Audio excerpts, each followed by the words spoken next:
Salam pemirsa, berjumpa lagi bersama saya dalam pembahasan buku renungan kita Agama yang Bersinar.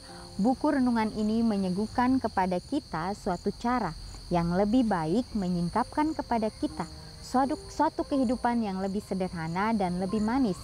Semua pembaca akan penuh dengan kegembiraan dan kesukaan, bersinar menyinarkan kasihnya dimanapun kita berada. Ini suatu ajakan yang sangat indah bagi masing-masing kita untuk mempraktekkan akan setiap nasihat firman Tuhan yang sudah kita pelajari, sehingga kehidupan kita boleh bersinar, sehingga kita dapat membawa kedamaian dimanapun kita berada. Ini diperlukan satu doa yang sungguh-sungguh, diperlukan penyangkalan diri, diperlukan datang kepada Tuhan dengan sepenuh hati, sehingga kehidupan kita dapat kita perbaiki dari hari ke hari untuk mempunyai karakter seperti Kristus. Walaupun kita sebagai manusia biasa, kita akan mengalami jatuh bangun, tetapi kita tahu siapa Tuhan yang kita sembah. Tuhan yang penuh dengan kekuatan, Tuhan yang memberikan kita satu semangat yang baru hari demi hari, sehingga kita pun dapat terus mengasihi Dia dengan sepenuh hati kita. Pada saat ini kembali lagi saya mengundang akan seluruh anggota keluarga dan saudara-saudara semua. Kita dapat berkumpul bersama-sama. Kita akan mempelajari nasihat firman Tuhan pada saat ini, dan biarlah rencana-rencana indah Tuhan itu akan menjadi bagian masing-masing kita. Kita akan masuk ke dalam judulnya, yaitu Nama Saya Tertulis di Surga. Ayatnya terdapat di dalam Lukas 10 ayat 20. Namun demikian, janganlah bersukacita karena roh-roh itu takluk kepadamu, tetapi bersukacitalah karena namamu ada terdaftar di surga. Jangan bersukacita karena memiliki kuasa, agar jangan engkau melupakan perlunya bergantung kepada Tuhan. Ya, jadi ini kembali lagi nasihat firman Tuhan mengingatkan kita. Seringkali pada saat kita bersukacita, saat kita mengalami suatu kegembiraan di dalam kehidupan kita, seringkali kita melupakan akan kasih Tuhan di dalam kehidupan kita. Berhati-hatilah agar jangan engkau merasa diri cukup dan engkau bekerja dalam kekuatanmu sendiri, gantinya dalam roh dan kekuatan gurumu. Penghormatan terhadap diri sendiri siap mencekam jika pekerjaan mengalami suatu taraf kemajuan. Diri sendiri dipuji secara berlebih-lebihan dan ditinggikan. Ya, jadi inilah sifat manusia.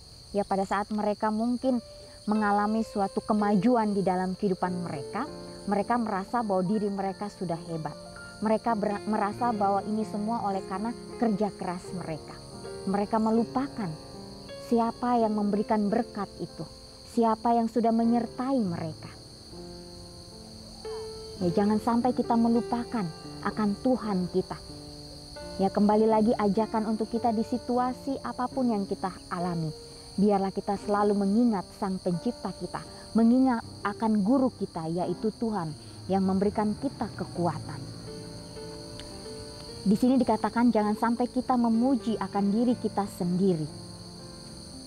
Ya, dan juga tidak seorang pun dapat mengendalikan hati dengan teguh, sebagaimana halnya dengan selalu ada rasa tanggung jawab kita kepada Tuhan. Tidak seorang pun menyelami benar-benar motif tingkah laku yang paling dalam, sebagaimana halnya dengan perasaan kasih Kristus yang mengampuni. Kita harus berhubungan dengan Tuhan, dan dengan demikian kita akan dipenuhi dengan Roh Kudus-Nya yang memungkinkan kita berhubungan dengan sesama manusia. Ya, jadi betapa pentingnya untuk mempunyai hubungan yang erat dengan Tuhan. Ya, tidak seorang pun dapat mengendalikan hati dengan teguh sebagaimana halnya dengan selalu ada rasa tanggung jawab kita kepada Tuhan. Ya, jadi apapun yang kita lakukan, biarlah kita mengingat akan Tuhan kita di dalam kehidupan kita. Sebab itu bersukacitalah karena dengan perantaraan Kristus engkau dihubungkan dengan Tuhan, menjadi anggota keluarga surga. Selama engkau memandang lebih tinggi daripada dirimu sendiri, engkau akan selalu merasakan adanya kelemahan manusia. Makin kurang engkau mencintai dirimu sendiri, akan lebih jelas dan sempurnalah pengertianmu akan keunggulan juru selamatmu. Lebih dekat engkau dengan menghubungkan dirimu dengan sumber terang dan kuasa, lebih besar pula terang akan dipancarkan kepadamu, dan lebih besar pula kuasa akan diberikan kepadamu untuk bekerja bagi Tuhan. Bersukacitalah karena engkau satu dengan Tuhan, satu dengan Kristus, dan dengan segenap keluarga surga. Alfa dan Omega jilid 6 halaman 109 dan 110. Ya, jadi nasihat firman Tuhan yang begitu indah pada saat ini kembali lagi memberikan kita suatu pemahaman yang baru di dalam kehidupan kita untuk menyerahkan segala sesuatunya hanya kepada Tuhan. Ya, karena Dialah yang menjadi penolong kita, karena Dialah yang selalu memberikan kita kedamaian. Ya, kita harus berhubungan dengan Tuhan, dan dengan demikian kita akan dipenuhi dengan Roh Kudus-Nya yang memungkinkan kita untuk berhubungan dengan sesama manusia. Ya, jadi kehidupan kita ini sebagai umat manusia, kita mempunyai ketergantungan terhadap orang lain. Ya, di dalam pekerjaan yang kita lakukan, kita akan berhubungan dengan orang lain. Ya, di dalam masyarakat kita akan berhubungan dengan orang lain.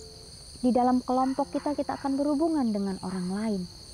Ya, sehingga pada saat kita mempelajari firman Tuhan dan kita berdoa dan kita praktekkan itu di dalam kehidupan kita, maka orang lain itu akan merasakan akan kasih Kristus, sehingga mereka juga dapat melakukan hal yang terbaik di dalam kehidupan mereka.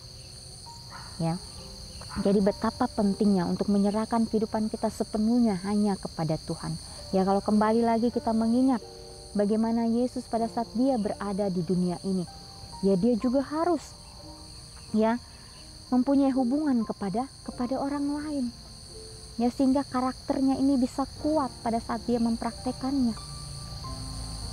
Ya, walaupun akan banyak ya tantangan yang dia hadapi, tapi dia tahu misinya untuk datang ke dunia ini untuk menyelamatkan akan umat-umat Tuhan. Ya, dan pada saat dia mengalami kesedihan di dalam kehidupannya, dia merasa bahwa dirinya tidak sanggup.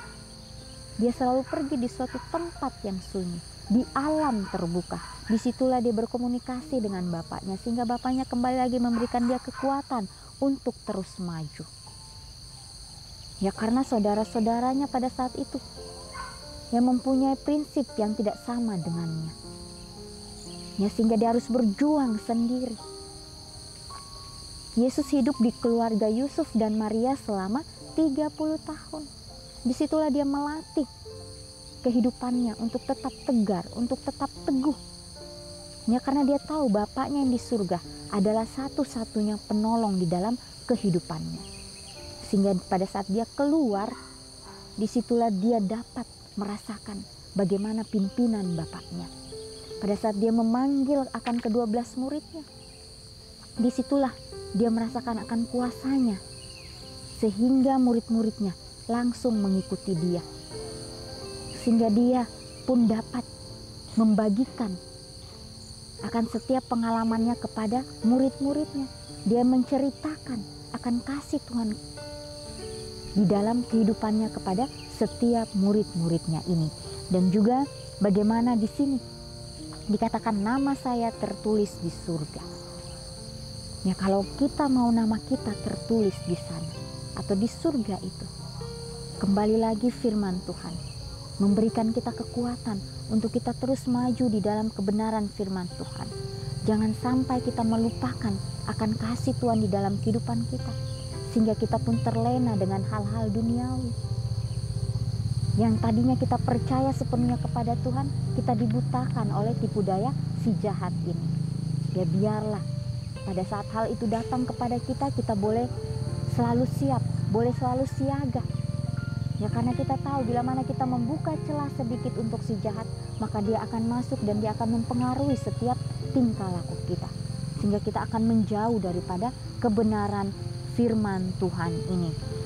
Dikatakan kita harus berhubungan dengan Tuhan, dan dengan demikian kita akan dipenuhi dengan Roh Kudus.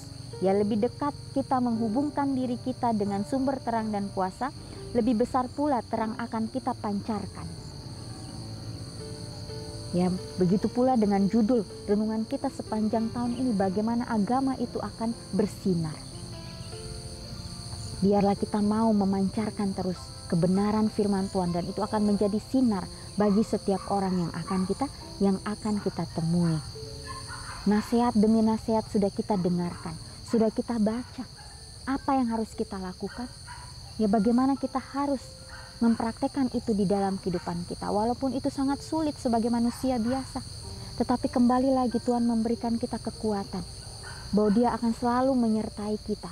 Dia akan selalu membimbing kita.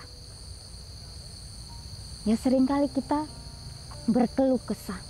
Ya, seringkali mungkin kita merasa bahwa apa yang orang lain perbuat terhadap hidup kita itu adalah hal yang tidak adil.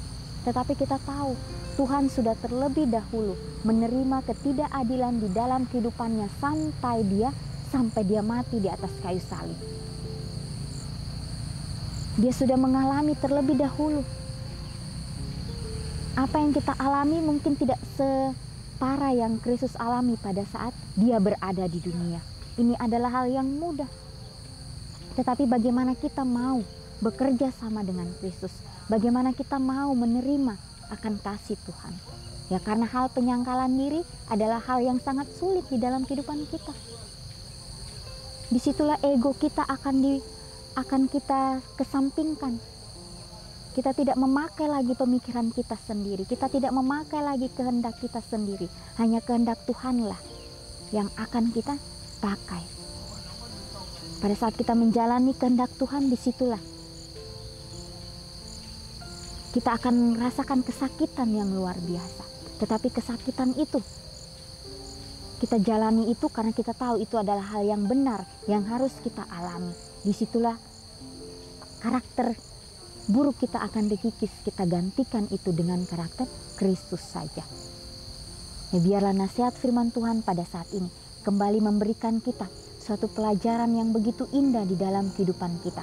Ya, tidak seorang pun menyelami benar-benar motif tingkah laku yang paling dalam, sebagaimana halnya dengan perasaan kasih Kristus yang mengampuni. Ya, jadi kasih Kristus itu kita tidak dapat lukiskan dengan apapun, kita tidak dapat ukur dengan apapun, karena kasihnya begitu besar, kasih yang kita tidak bisa selami. Karena Dia mempunyai suatu kasih yang tidak kita bayangkan sebesar apapun itu. Ya, karena Dia sudah mati di atas kayu salib. Dia sudah meninggalkan teladan itu untuk kita. Biarlah kita mau menerima, kita boleh menyambut akan panggilan Kristus di dalam kehidupan kita masing-masing.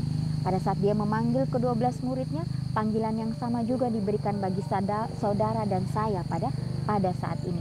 Biarlah kita mau terus berkomitmen untuk datang kepada Tuhan, untuk menyerahkan kehidupan kita hanya kepada Kristus, sehingga kehidupan kita hari demi hari boleh menjadi berkat, boleh menjadi kedamaian bagi setiap orang. Ya pemirsa, inilah nasihat firman Tuhan pada saat ini. Dan di dalam kehidupan kita, di dalam situasi apapun, baik itu kita bersuka cita, kita berduka cita, biarlah kita selalu mengingat Sang Pencipta kita, sehingga kita tidak jatuh ke dalam berbagai-bagai tipu daripada si jahat. Karena kita hidup di detik-detik kedatangan Tuhan, biarlah kita mau bersedia, biarlah kita mau terus berjaga-jaga, karena waktunya sudah sangat singkat. Inilah nasihat firman Tuhan pada saat ini. Kita akan berjumpa lagi di kesempatan yang berikutnya, dan Tuhan memberkati.